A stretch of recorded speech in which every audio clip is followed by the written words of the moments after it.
Yes Tirupati rural లో Chandragiri YCP అభ్యర్థి చెవిరెడ్డి మోహిత్ రెడ్డి ఇప్పుడే నామినేషన్ దాఖలు చేశారు. నామినేషన్ దాఖలు చేసిన తర్వాత ఆయన బయట వచ్చారు. కొద్దిసేపటి క్రితం ఇక్కడ ఉద్రిక్త వాతావరణం నెలకొనింది. ఏదైతే చెవిరెడ్డి భాస్కర్ రెడ్డి ఈ మోహిత్ రెడ్డి నామినేషన్ లో పాల్గొన్న వెంటనే కూడా బయటకు వచ్చినప్పుడు టీడీపీ శ్రేణులు ఆయన కారు పైన రాళ్లు వేసినటువంటి పరిస్థితి.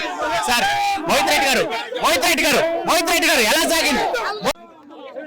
చంద్రగిరి టవర్ క్లాక్ నుంచి Chandragiri Nagalamma temple tower clock వరకు ర్యాలీ చేయడం జరిగింది.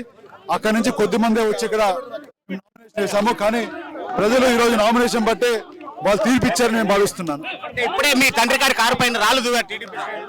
నాకు తెలియదు, నిజంగా లోపల ఉన్నాను. కానీ ఇలాంటి చర్యలు వాళ్ళ చీఫ్ కార్యక్రమం చూసాం మోహిత్ రెడ్డి లోపల జరిగినటువంటి గొడవకు సంబంధించినటువంటి ఘటన తనకు తెలియదు. ఎందుకంటే నామినేషన్ జరిగే ప్రక్రియలో భాగంగా తాను ఆర్డీఓ కార్యాలయం లోపల ఉన్నాను. అప్పుడు ఈ దాడి జరిగింది. ఆ వివరాలను నేను కనుక్కుంటానని చెప్తున్నటువంటి పరిస్థితి. నామినేషన్ ప్రక్రియ కూడా చాలా చక్కగా జరిగిందని చెప్పి కూడా చెవిరెడ్డి మోహిత్ రెడ్డి చెప్తున్నటువంటి పరిస్థితి. వీడియో జర్నలిస్ట్ అయితే లోకేష్ ఇప్పుడు మరిన్ని వీడియోస్ కోసం ఛానల్ ని సబ్స్క్రైబ్ చేయండి. లేటెస్ట్ అప్డేట్స్ కోసం వాట్సాప్ ఛానల్ ని ఫాలో చేయండి.